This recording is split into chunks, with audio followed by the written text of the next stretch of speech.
Hello ladies and gentlemen, boys and girls, my name is Nigel and today we're rocking out the PP90 Extended Mags and Silencer because it is really good attachments to use, and we're using extreme conditioning, quick draw and steady aim because it's SMG, and the others were picked by pure and utter accident, to be honest. So before this gameplay I was playing good, so I said why not try and put on specialists, go for mobs, see if I can get one, because that's how I usually go for mobs. When I'm playing exceptionally well I usually stick on specialists and just go for one. That's why I always actually get into the 15-16 kill streaks when I'm going for mob, because I'm always playing good when I start to try it. But this game I accidentally picked Assault, and it turned out that I picked Predator, Reaper and Pavlov by accident instead of the perks that I wanted. But anyway, this game turned out fairly good. I'm not going to ruin the scoreline for you, I'll tell you in the end, because yeah, you might as well wait for a surprise. It's only been Christmas, but still, you need a few more surprises in life. What would life be if you knew everything that was going to happen? Like seriously, what would it be? You know everything. Would you really want to know everything that's going to happen in your life? I know I wouldn't. Here I pop around the corner, see two lads, shoot one lad's in the final stand, pick him off, and then I'm hearing one lad, I wonder is he there, he's not, and then he is. That's the power of a headset, and I know a lot of you mightn't have a headset, so it's kind of hard to give tips for that. But if you just listen to your volume on your TV, you shouldn't be that bad, because I did that before I had a headset, and it was really not that bad. I could still sound her, like not as well as I can now. I could tell if they were in front of me or behind me, or sometimes left or right, depending on what like surface they were walking on when I was listening to my telly. But now it's a lot better. But still, if you don't have a headset, it's not the end of the world. God, there's a lot more people out there who don't have a headset. And here I just speed up my kill streaks, because you don't really want to watch me just fail miserably into Reaper, do you? There's no real point. I'm not Sandy Ravage or the Market J in the Reaper, so I'm not even going to attempt to try and show you as me being beast in it. And I just speed up until I pop around the corner, go for that lad, but my terrible aim cannot pick him up at all.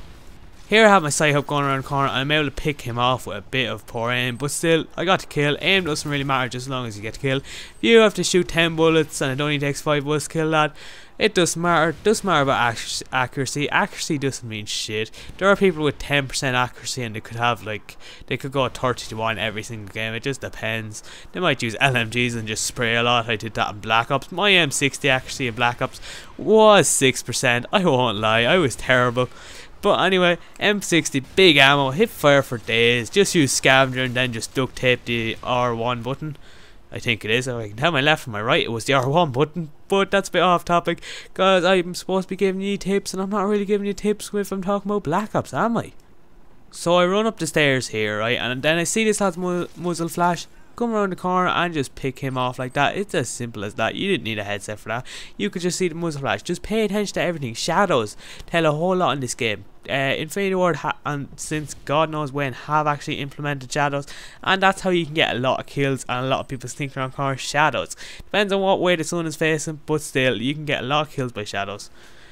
And here I see this lad long range, shoot him once, but I tie out a sniper, so the best thing is just to get the hell out of there, because all it takes is in this game for him to zoom in for literally half a second, and then he is literally drag scoped you. It's very easy to do, and if he's a confident and successful sniper, he will do it 9 times out of 10 and he will not miss. So that's a bad idea. And here I just pick off a double kill with my Predator, and I knew it was a safe place to call in my Predator there, because I could see my teammates are close around me, and I knew all the enemy team was over there because of the UAV. There could have been an assassin guy like me over this side of the map, because I usually run assassin, but I was just confident enough that there wouldn't be anyone. I didn't really hear anything, so I just decided to call it in there. The best thing is just to look where your teammates are, and will tell you where the enemy is, because the enemy will not be spawned like over the other side of the map where my teammates are. They won't be spawned there. They'll be spawned close to where I was, and I was kind of right. They weren't spawned as much as where I was as I thought they could be, but then again there's not a lot of spawns where I was, so I knew they were spawning back there. So you've seen that in the Reaper a bit, although I speed that one up as well because it's not much fun to watch. Now guys, I play in a high sensitivity. I don't know whether you do. If you're new to the game you probably won't. You'll be probably still stuck on default, which is 2, and that's alright. You have really good accuracy long range, and you mightn't want to put it up just yet. You might want to test out some sensitivities later on, as in put up to 3 and play on like that for 2 hours, then put up to 4, and then just move up gradually, and whichever you feel you have the best aim. Most people say 2 to 4, I'd say 2 to 7 I suppose. You're going to have the best success. I play on 8, and I know that's not what I told you to play on, but that's just how I play. And some people say you should turn it down going into your kill streaks, and that is actually really good idea. I did that in Modern Warfare 2 a bit, and I found my aim was good, but then just as you get used to the kill streaks, you'll be better. Because I know when I started off, and here, look at this for dummy. I see him run around the corner, whoop whoop, and then boom, I was lucky to get this line there. What I was saying about kill streaks, I used to, but then once you don't, like, your fingers start like freezing up a bit and just going haywire, and you can actually control them, you don't really need to. And it's coming to the end of the game, so I hope you take some of these tips on like on board and use them. They will actually improve your game. I know it's hard to believe, tips will improve your game, but they will, believe me. This is how I started to get good, just watching other YouTube videos. So that's the game, 45-0. I hope you enjoyed. If you take these tips on, you will improve. If you haven't done so already, please go and subscribe. It's not that difficult, and it helps me out, and it will probably improve your game. Hope you enjoyed. Peace out, see you next time, bye.